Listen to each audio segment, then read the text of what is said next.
All right, what's going on, gang? So the Yankees are playing the Atlanta Braves today. I got the starting lineup.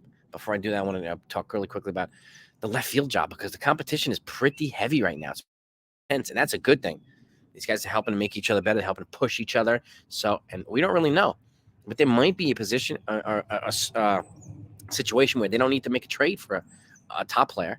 They might ride with one of these guys, but they're going to have to continue performing. And it's something to keep in mind too that some of these guys will get super hot in spring training and they will fall off the earth if they make the team. And once they're there, it's like it's happened so many times before.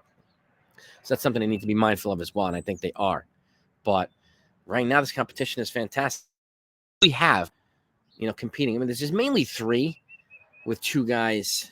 One guy maybe competing in the background, the other guy who might not be suited to be a starting left fielder. But let's talk about it, okay? We got Rafael Ortega, okay? Brought him on a minor league deal. He's got major league experience. And he's been hitting the cover off the ball. He's hitting almost 500, got a couple home runs. He went deep yesterday. He's a good option. And the second guy brought him on a minor league deal with major experience is Willie Calhoun. Also, he's shown a remarkable ability to play and, and get on base and do things like that. But he's also been showing his power recently, too. So he's another option. Now we have our homegrown guy, Oswaldo Cabrera. I think he's best suited to be like the utility guy, which would make it easier for them to not only rest guys in the outfield, but maybe trade from the infield surplus that they have to potentially make the path for Anthony Volpe a little bit easier to get to the major leagues and less clogged. Because the last thing you want to do is, at least in my opinion, is call up Volpe and then have him sit, right, or play out of position and blah blah blah. So, I mean, to me, Oswald Peraza is the starting shortstop right now. And then whatever they do around that, we'll see. We'll talk about that a little bit too. And obviously, lastly, you have the least popular option, which is Aaron Hicks, but he's also shown a little bit of a resurgence this offseason as well. And obviously he's probably going to build an advantage because he's already under contract for several more years. He's been starting, even though he had a terrible season last year. And but these guys, and all four of them went deep yesterday in the same game. So did Trey Sweeney, but all four guys competing for the freaking left field job went deep, which is fantastic. Even though the Yankees lost, it doesn't matter. The signs that we're seeing are encouraging.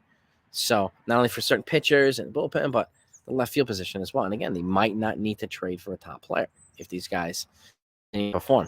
But we'll have to see what happens here. And but I like what I see. You let me know what you think. And, we'll talk about this again. And we'll definitely talk about a little bit more in the post game as well. So be sure to subscribe to the channel and hit those like buttons. We appreciate it. It's very helpful to the channel, but I want to make sure that you're tied in on everything. You don't miss stuff if you don't want to miss it. So now let's pivot to the lineup, okay? This is what we got going today against the Atlanta Braves at 1:05 p.m. And I don't even know if this game's televised today. So we got Harrison Bader leading off in center field. Gleyber Torres leading off at second base. Batting second at second base. Oswaldo Cabrera batting third at third base. Giancarlo Stanton is cleaning up at DH. It's good to see him. Got to get his timing and his rhythm going.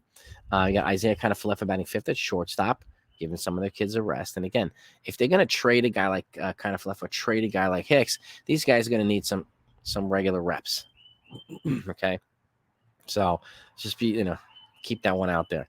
Estevan Florial's batting sixth. He's going to need some reps too if he's going to be trade bait too. He's batting sixth in left field. Then you got Kyle Higashioka's at the dish batting seventh. Jake Bauer's batting eighth at first base. And then Billy McKinney batting ninth in right field. And then on the mound for the first time, making his debut with the Yankees, Carlos Rodon, baby. I'm excited to see it. I'm looking forward to it. I think he's going to perform a formidable duo this year with Garrett Cole. And then you add Luis Severino and Nestor Cortes when he's ready to roll. We're going to have a pretty formidable top four in our rotation. So the team's wanting to play us when we're rolling. So I'm excited to see that. But that's the lineup, okay? That's the lowdown right now on that left field competition. You let me know what you think. Load up the comments. Who's going to win the job? Who do you see as? Would I be surprised if it was Ortega? No. Would I be surprised if it was Calhoun? No. I mean, could they both fit on the 40? Maybe, because the Yankees are going to have to move guys over to the 60. Luis Hill and some of the other folks and Scott Efrost 60 because they're going to be on the. Because they're going to be on the 60 day. They got to move them off the 40. So there's a shot that both of them might be on the bench. I don't know. One of them might be on the bench. One of them might be starting. Oswaldo Cabrera, I'd be surprised if he was left field. I think is again best suited to play multiple positions. To give outfielders a rest. He could also make it easier to trade somebody from the infield, whether it be IKF or Gleyber Torres, to kind of unclog the path for Anthony Volpe. So, and again, I know some people are feeling not, good about moving Torres, and a lot of folks want IKF gone, but I get it. But who has more trade value? Okay, Gleyber Torres.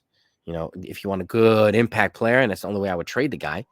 What if you can get somebody like Bobby Miller from the Dodgers? I mean, that's kind of ambitious. He's the number 3 prospect, and he's top 30 in baseball, but you never know. The Dodgers might show desperation. They have a deep rotation already, so that's possible. The Yankees could pull off a trade like that. Oh, yeah, baby. So something to keep in mind. And Aaron Hicks could have a resurgence too. So, and he's probably the one that least amount of people want, but it is what it is. He's under contract for a couple more years, so he has some kind of built-in advantage. But I'm just encouraged by what I see about this competition in left field, and I hope you are too. So that's what we got right now. I'll obviously keep you in on the loop on everything else, but let's go Yankees against the Braves today. Carlos Rodon, baby. Let's get it going.